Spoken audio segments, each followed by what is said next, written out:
Traffic, Devin, this morning has been quiet as can be. Just watch out for those construction zones. They are popping up everywhere as crews take advantage of the dry weather to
appreciate Davis taking his time to be here with us today.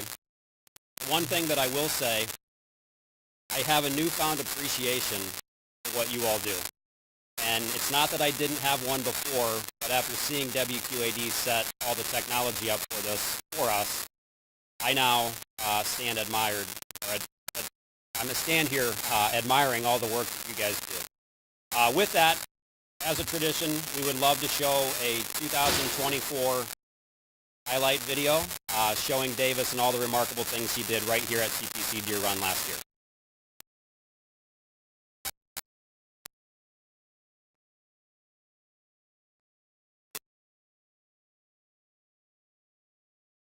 With a two-shot lead, focused on his first PGA Tour victory, and what a start it was. On one, it's Thompson showing off the flat stick early. The Georgia product with the 44-foot look at birdie, and he buries it.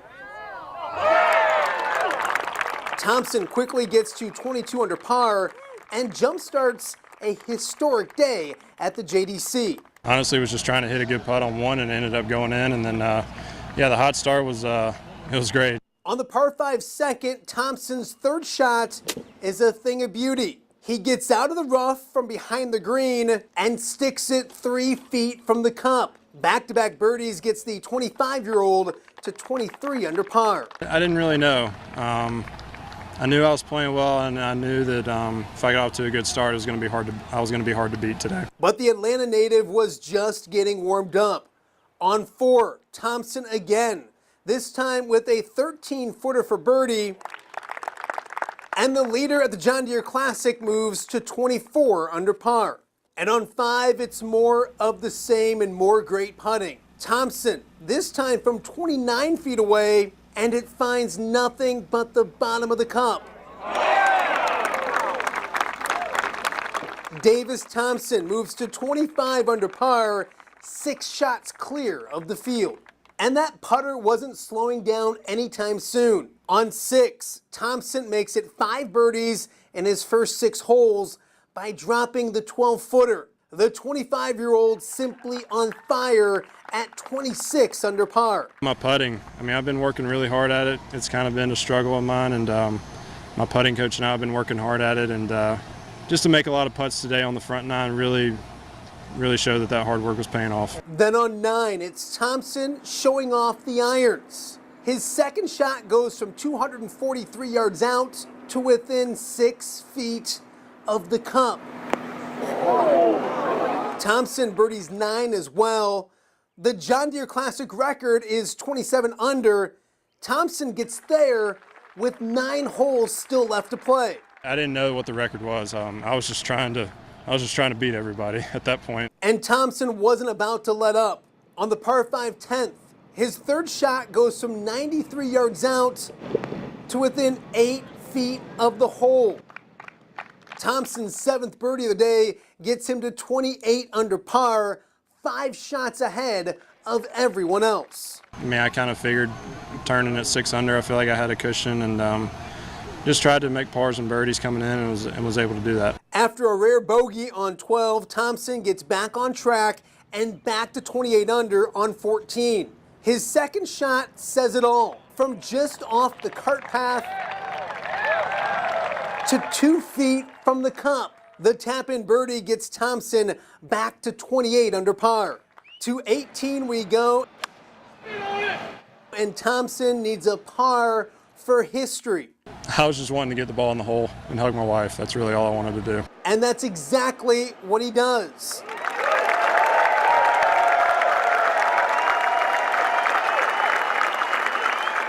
The easy 2-putt wraps up a round 4 64. Thompson breaks Michael Kim's tournament record, winning the John Deere Classic at 28 under par. You are the 2024 John Deere Classic champion, first-time winner on tour. What's that mean when you hear that?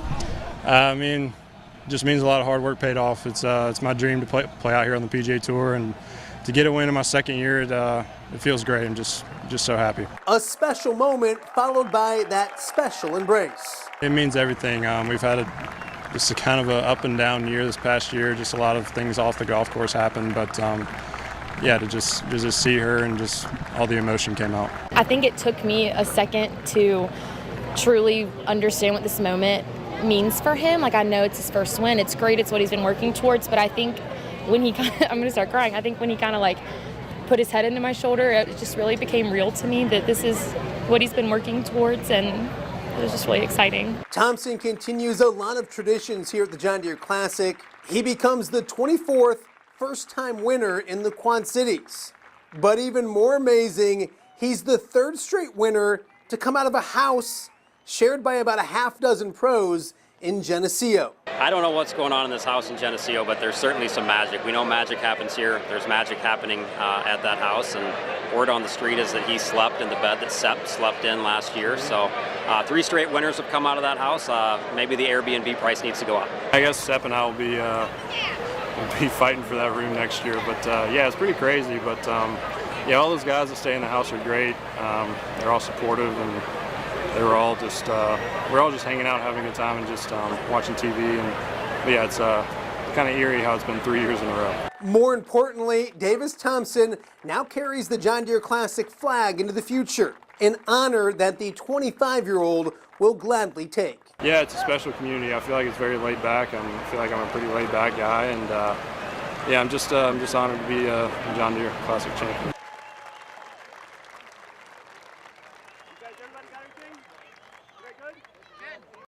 And it's fun to look back and see all that Davis did in 2024. Have some thank yous to get through. First, I want to thank Davis. I believe you committed to our event during advance week, so we thank you for doing that. That was fun. I'd like to thank our media, all of you for being here today and for all you do covering the tournament. All of our sponsors, our charity partners, our board of directors who are here in the blue jackets, as well as the John Deere Classic team dresses. I'd like to thank our staff, Ashley, Jen, Kayla, Sarah, Annika, Marshall, Peter, and George, for all the hard work that you guys do each and every day. If we had a nickel for each time we were asked if this was a full-time job, we'd all be retired by now.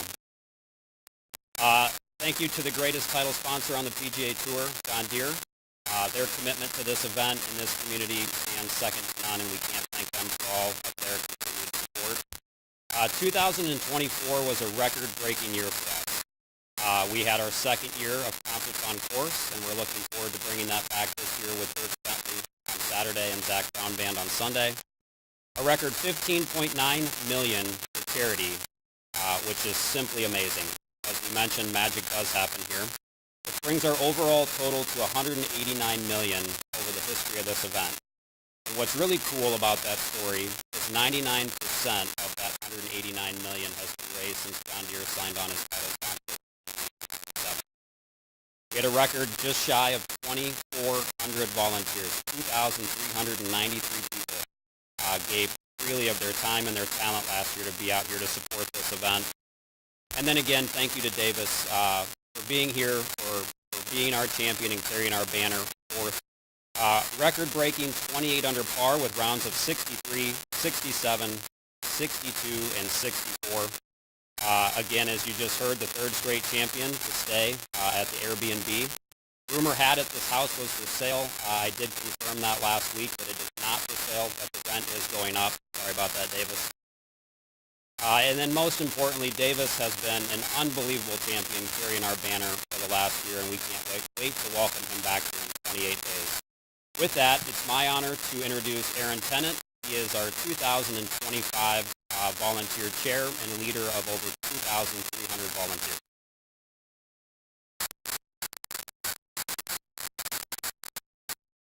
Good morning. I'm Aaron Tennant. It's my pleasure to welcome you on behalf of the 2,300 volunteers and the board of. Thanks for being here on this Monday morning to visit last year's champion Davis. I'm excited to lead the 54th annual John Deere Classic in this great event. The hard work of more than 2,300 volunteers, many who work all year, is coming to fruition quickly. It really does take an army to put the show on. I want to thank each and every volunteer and the community that supports and cheers us on. It also takes the hard work and dedication of the staff Andrew was just up. They're putting countless hours to keep this incredible show on track.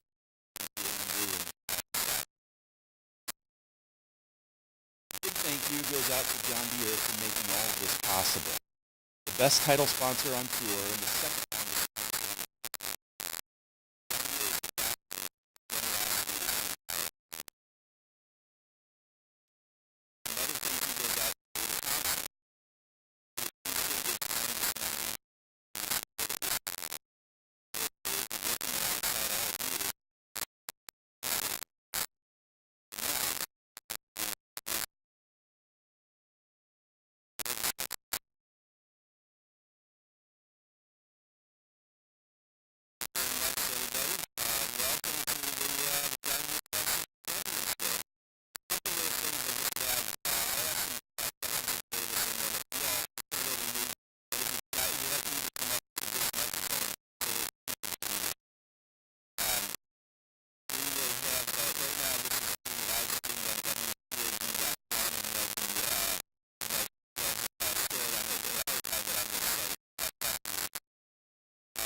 You, but it's a great venue, great tournament. Mr. Nicholas does a good job of making it tough every year, and yeah, it's cool to play in those signature events.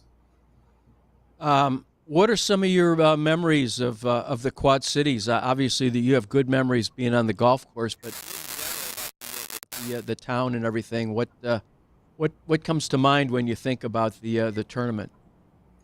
Yeah, I feel like there's a lot of good dining options around the Quad Cities.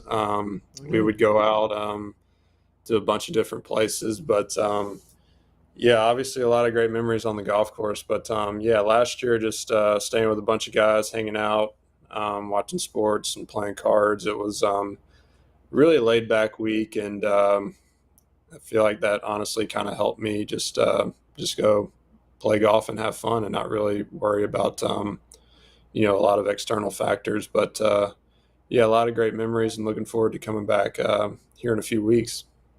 Is there anything you do when you're thinking back, when you're having maybe a hard time on the course or whatever, as we all do, where you maybe get a little bit more encouragement, when you think back on the John Deere Classic and how well you played here? Yeah, I mean, I think I just kind of take that confidence with me that I can win and compete out on the PGA Tour week in and week out. Yeah, I mean, I think about that tournament a lot.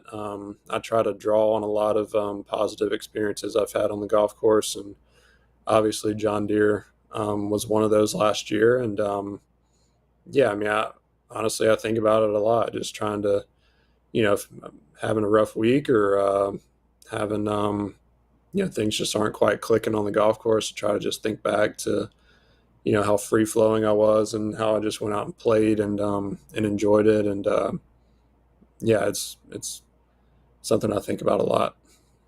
And I mean, winning on tour is a life-changing event. I mean, your life changed like the next week because you got into the Scottish Open and the British Open and everything. I mean, when you think back on that, how much of a whirlwind was that for you, or was it just something that you took in stride?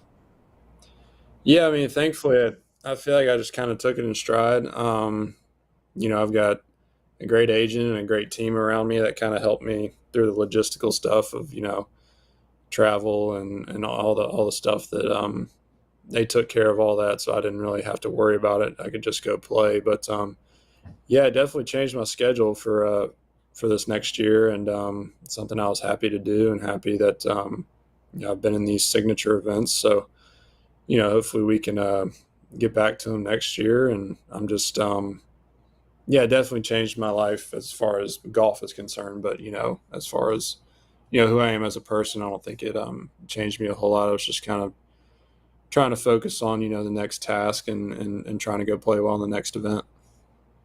And so, now you are playing in these signature events, and how much different is it from maybe the last couple of years where you maybe weren't in those signature events? Is the competition that much tougher, or do you find it pretty much the same? Um, I mean, I feel like competing on the PGA Tour is hard in general. Um, but I mean, just going based off numbers, top 20 players in the world are always in those signature events. So I guess the field is a little tougher than a regular PGA Tour event, because all those guys are not going to be playing in those. But yeah, it's definitely different. It's definitely kind of opened my eyes to see that I've got a lot of stuff to work on, and a lot of stuff to get better at, and I'm trying to take that in stride and just try to get better each and every week, and hopefully kind of get on a hot streak towards the end of this summer like I did last year, and get back in them for next year. Yeah, this seems to be kind of where you got real hot last year. U.S. Open, you finished in the top 10, and then Rocket Mortgage, et cetera, and then you came and won at John Deere. What's in your mind now as you kind of the U.S. Open approaching, and have you been out to Oakmont, looked at the rough? I have not been out to Oakmont. I've only heard stories about it. So looking forward to getting up there either Sunday or Monday and kind of scoping out the place. But yeah, the way I like to say it, it's just got a high acceptance golf course. You just got to go execute, and you're probably going to hit some good shots that end up in bad spots. And you just kind of have to accept that and move on, and try to scramble, and make a bunch of stress-free pars, and see where you stack up on Sunday. Well, great. And then I know everybody's going to ask you about Champion's House in where you guys stayed, and of course you slept in Sepp's bed. We know this. Has there been any arm wrestling about that yet, or have you two discussed this? Is there money involved? What's going on? Haven't had any discussions yet. I think since I won last year, I think I have dibs. But he's also won twice this year, so he may have dibs as well. But I don't know. Well, that's something we'll have to talk about in the next couple of weeks. But yeah, I am going to stay there again, and I didn't know that that was in Sepp's room. I just pulled up. I got to the house. I guess it was Sunday night last year. Got over from Detroit that night, and then just walked upstairs, picked a room, and I didn't know that was the room. So there was no plaque on his room at all. No, there wasn't a plaque. No, the owners didn't put that up. But yeah, it's definitely strange. That's been 3 years in a row, but hopefully we can make it 4. All right. Well, we're going to let these were the easy questions. Now the tough ones are coming from our local guys. So I'm going to have anybody have any questions? Maybe I've asked them all. I don't know. EJ? All right. We'll have Tom Johnston's going to come up here. You have to come up here. You have to come and talk in the mic. All right. All right. Hi, Davis. Thanks for joining us this morning. Hey, talk about the house. Who's back, and how do you guys figure out who stays in the place now? And is there an issue with how many guys are going to be there this year? Yeah. So I think the first 2 years Chris Kirk booked it, and then last year I don't think Chris played, so he kind of left it to Grayson Sig. And Grayson has booked it these past 2 years. And then a few weeks ago, Grayson sent out a group text that I think it was me, JT, Poston, Grayson, Patton, Kazire, and Sepp Straka, and maybe one other. I'd have to go back and look, but I think that's the group this year. Kind of confirmed, not really confirmed, but I'm sure it'll be a good group of guys, kind of like it was last year. After winning last year, did you have to pick up the tab?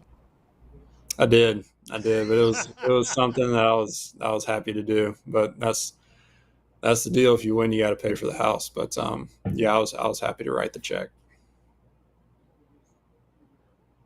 I guess as long as I'm up here, talk about the year after winning. How has it been? Do you feel like you're the same Davis Thompson person? Are you the same Davis Thompson golfer? How have things changed since you became a PGA Tour champ? I feel like I'm the same person. I feel like logistically things changed in my world of golf, playing in different tournaments, different travel schedule, which is something I was happy about. I mean, you want to be able to make your own schedule and play in the events you can pick and choose you want to play in. But yeah, as far as a person, I don't think I've changed a whole lot. I feel like ever since I won, that's why I try not to make golf my idol. It's just because I feel like it can never fully satisfy you. And once I won, we flew to the Scottish Open, and then by Tuesday, I was already thinking about, how can I put myself in position to win this week. And then, once I got home from the Open, I was able to enjoy time with friends and family and reflect on the win. But yeah, I mean, with golf, you're always trying to accomplish the next thing, and it's kind of why you practice, why you play so much. You're trying to chase that next goal of yours to check off. Davis, hi, my name is Craig DeVries. I just have to ask, your wife referred to you last year as a national treasure. I want to know if that's a lot of pressure, not on the golf course, but at home. Yeah, it's definitely a lot of pressure. Yeah, my wife, she's good. I mean, I would refer to her as a national treasure. She and I are completely different people. She's very talkative, can make friends with anybody, and I feel like I'm an introvert, very close circle of friends. But yeah, it's definitely. I didn't know she said that. That's definitely a something I got to live up to now. So I don't know. I would refer to her more as a national treasure than myself.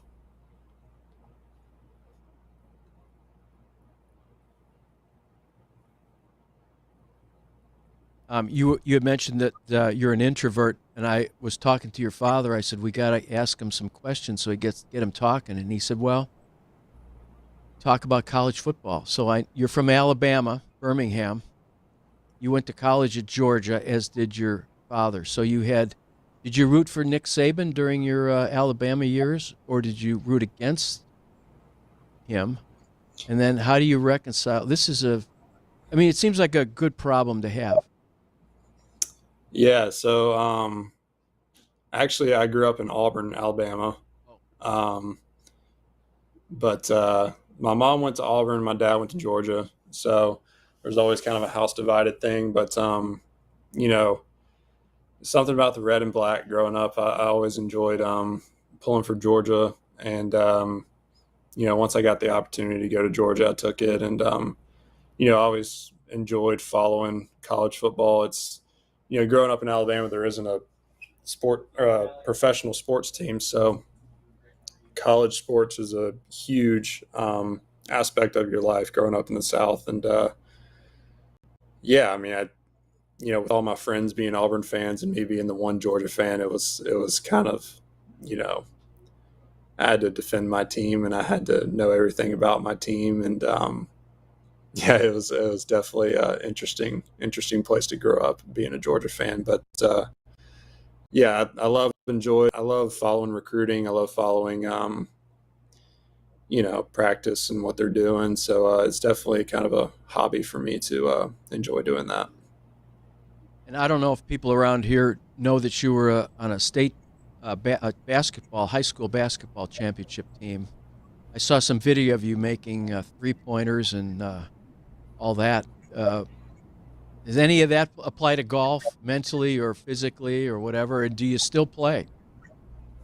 I don't still play. I wish I could. I don't know, something about the thought of me going out there and twisting an ankle or tearing my knee up is something I try to avoid. But I wish I could still play. I definitely miss playing. Yeah, definitely. There's some things that you can apply, to golf. I feel like what makes basketball so great is that it's very reactionary. You're just kind of moving with the flow of the game. You're not really thinking too much. You're just playing defense and you're kind of reacting and shooting shots. And I think, you kind of have to apply that to golf as well. I mean, there's so much time with golf. There's a lot of time between shots. There's a lot of thoughts that can run through your head. And, sometimes you just have to react and just be an athlete and just hit the shot required. And, yeah, I mean, that kind of translates to basketball as well. So I definitely think there's some parallels, but definitely completely different games as far as like the pace. Yeah, definitely the pace, right? Anyway, any other questions here? Okay, we got more. DJ's always got more.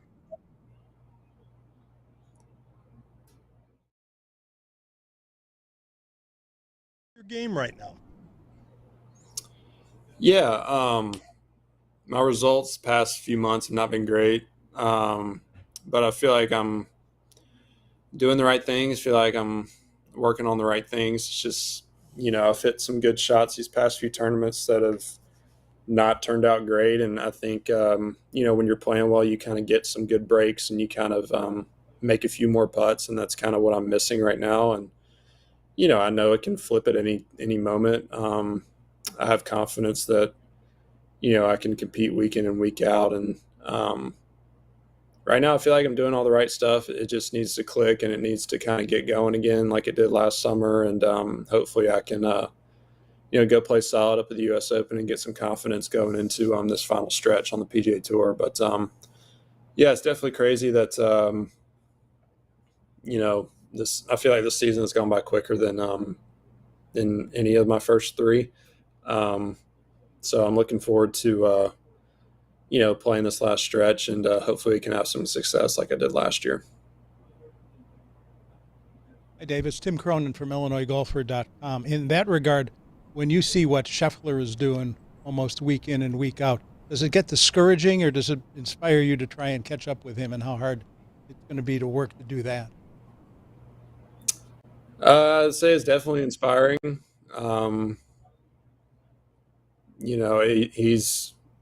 He's kind of a unicorn. I feel like he doesn't make a lot of mental errors. I feel like he doesn't beat himself on the golf course. I mean, just the round he played on Saturday this past week, I mean, he makes, 13, 14 straight pars. And then all of a sudden he makes one or two, and then he birdies 17 and 18, and now he has a one-shot lead. So when he plays, the difficult courses, it's not like he, shoots himself out of the tournament. And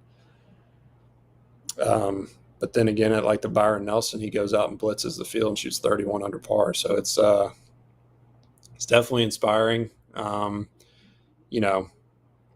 Houston this year,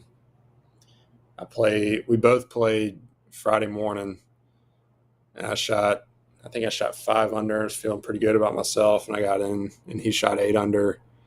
And then it started to rain, and I was like, all right, I think I'm just going to go work out and call it a day. So I went in and worked out, and then I look out at the trailer, and he's hitting balls in the rain. And then he worked out after that, and then he got home, or then he went and saw his physio guy. So it's, there's no secret to it. He just works hard, and he gets a lot out of it. And I feel like he has a great team around him. But yeah, going back to your original point, it's definitely inspiring because that's all what we're trying to get to, right? We're all trying to get to number one in the world. We're all trying to compete week in and week out. and finish top 10 basically week in and week out and win majors. And, I'd be lying if I said it wasn't at times discouraging, but, you can't sit there and wallow in self-pity. You gotta get out there and get to work.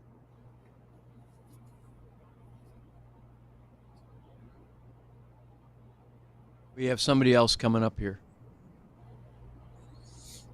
As you talk about getting out there and work, has your routine changed at all or adapted over the years? Talk about your routine and how you continue to build your game.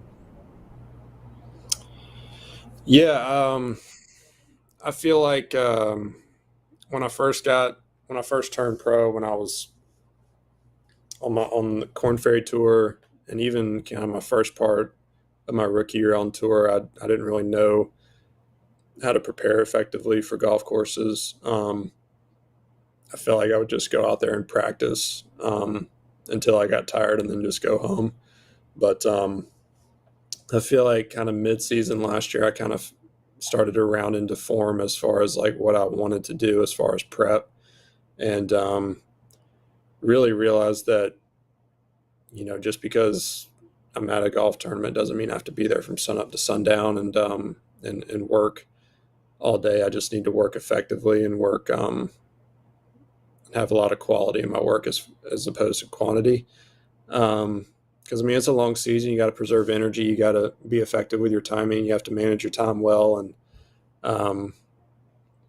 it's definitely changed a little bit as far as the amount of time. And I'm not trying to say I don't, work hard, but it's just working more effectively as opposed to being out there all day. Sepp, it's Craig DeVries again. You talked about being inspired by Scotty Scheffler. You followed Sepp as champion here, and now 2 years removed from his victory, he's number 3 in the FedEx Cup standings with a couple of wins. Clearly a world-class player, and probably achieving some of the things that you have in your dreams. Is that an inspiration for you too? I mean, do you look at that and say, "Hey, man, I can follow Sepp's lead"? Yeah, absolutely. I feel like Sepp was always a great player, and now that he is, he won his first event in 2022, then he won again in 2023. And I think once you get yourself in those positions more and more, you get more and more comfortable, and then you kind of saw it with Scotty as well. He wins at Waste Management in 2022, and then all of a sudden he just goes on this tear. And that's kind of a theme with some guys. I feel like, especially with Sepp, you kind of put yourself in those positions, you get more and more comfortable, and then all of a sudden you start to do it more and more. And what you've seen from Sepp this year is just, a lot of quality golf and a lot of chances to win golf tournaments. And I know he's won twice, but he's also been inside the top 10 a bunch of other times. So that's kind of the model you want to follow. Just to be clear, you're not going to shave your head to follow his example, are you? No, I don't think my wife would approve of me shaving my head. So I'm going to keep the hair as long as I can. And I can't remember when I saw him the first time this year, but he kind of did a double take. I was like, oh, so you just went full shave. So that was interesting.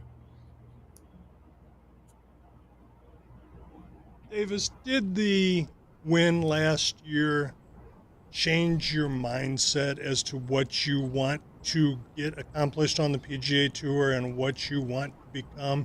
You talk about the first wins and what that can do to your future.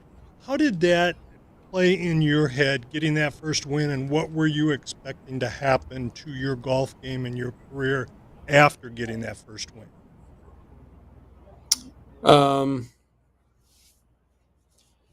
I don't really know what I expected. I knew that my schedule changed for the next year. And I was really excited about that. And I think that, I've probably put some pressure on myself to kind of outperform what I did last year. 'Cause, I mean, obviously the goal is try to get better and better every year, but you just got to stick to your process and what you're working on, and trust your team around you, and hopefully you can see some results on the course. But um, as far as expectations, I mean, I put a lot of pressure on myself, and probably to a fault, and I feel like that's probably been one of the reasons why I haven't played as great this year. But I know that I still got a lot of season left, and excited about the rest of the season. But I don't know. I feel like I'm doing the right things. Feel like I'm trying to get in a good space mentally these last few weeks, and hopefully finish out the season strong.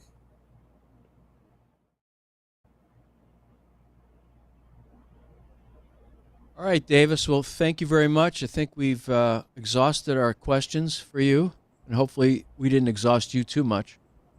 No, not at all. Not at all. Great. Well, thank you very much, and we really look forward to seeing you back here at the John Deere Classic the week of the 4th of July. So it'll be another tour through the restaurants of the Quad Cities. So we look forward to seeing you.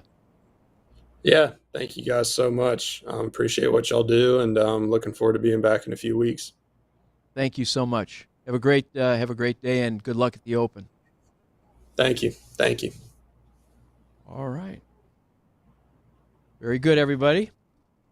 Thank you so much to Davis Thompson for taking a little time to talk to us today, and thank you guys for your great questions, because I didn't have very many good ones. Now here's Andrew. Unfortunately, and it's my fault, I didn't put it in the notes for Barry, but we let him go before I showed him the bobblehead.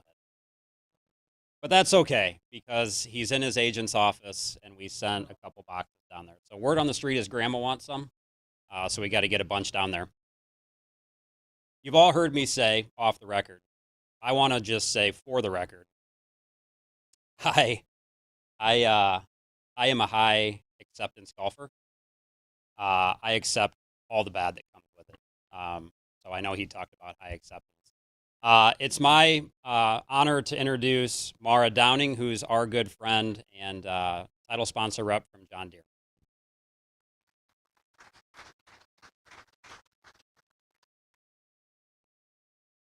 Well, good morning. It's great to be with all of you today. This is one of my favorite days of the year because it's always sort of the countdown to the John Deere Classic in early July. So on behalf of my colleagues at John Deere, I'm delighted to announce that we've recently extended our contract with the PGA Tour through 2030. Yes. This exciting milestone is a testament to the strength of our 27-year partnership with the PGA Tour. We're eager to continue building on our incredible success of the work we've done together. Over the years, John Deere and the PGA Tour have fostered a remarkable relationship. We're focused on shared values, community impact, and a commitment to excellence in the sport that we all love. Our new 4-year extension reaffirms John Deere's commitment to the greater Quad Cities community, the countless golf fans who join us each year to witness the magic of the John Deere Classic, and the passionate volunteers whose efforts make the event truly exceptional. From a business standpoint, the renewed contract means Deere will maintain its designation as the official golf course equipment supplier of the PGA Tour. We're also pleased to continue and honored to continue as the official marketing partner for the Tour and title sponsor of the John Deere Classic. For our company and for the employees and retirees who generously volunteer their time, the John Deere Classic represents far more than just another stop on the PGA Tour. It serves as a unique opportunity to connect with our customers, brand fans, in the community, and while making a positive contribution to the community and the community's quality of life in our headquarters hometown. The success of the current contract inspires us to aim even higher as we look ahead. We already have been making great strides in delivering exceptional experiences. You know, Andrew talked about the concerts this year for Concerts on Course. We have a strong field that's shaping up nicely, and we're just really excited about this year's event and what's to continue in the future. The recent investments that John Deere has made in this event demonstrates our dedication to creating memorable experiences for fans and players alike. Thank you to Andrew and his staff and everyone who contributes to the John Deere Classic success. It's your passion and commitment that make the event truly special. We look forward to continuing this extraordinary journey with the PGA Tour and the lasting benefits it will bring to our community for the long run. Thank you, and we can't wait to see you in a few weeks.